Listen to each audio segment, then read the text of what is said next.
Well, it's been a popular idea for years, and yet many said it would never happen, but now it has. The Michigan High School Athletic Association announced Wednesday that seeding has finally come to 3 sports: basketball, soccer, and football.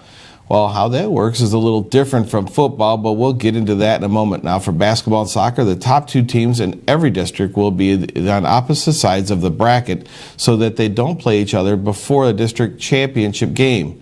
Now, that seeding will be determined with the computers run formula based on each team's results against another tournament-eligible teams and strength of schedule.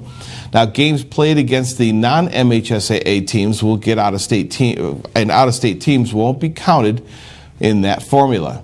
Now, those results will be called the Michigan Power Ratings. The rest of the teams will be placed on the brackets randomly in order determined earlier in the season, but we're not sure exactly what that means. But that's how the MHSAA worded it, so that's what we can tell you. Now, one thing they did make clear is that the drawing process does not mean that the top-seeded teams will receive byes or serve as home teams, or it's not necessarily an advantage for them. The brackets will be drawn 2 weeks before the districts begin.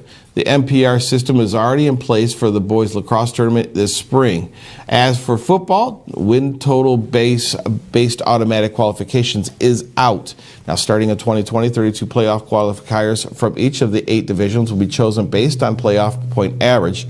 Now, the new playoff point formula awarded bonus points for all of the opponent's wins, whether the team in a question beat or lost that opponent. Now, the idea being that the good loss is still enough to incentivize to schedule a tough opponent. And good news for the armchair referees: instant replay is coming to all of football final games, but only in scoring plays and turnovers, or plays that may be scoring plays or turnovers. And as with any other league, calls will be only reversed when video evidence clearly shows the original call was wrong. Now, outside the postseason, there are also some changes to limitations on contact during practice designed to prevent injuries.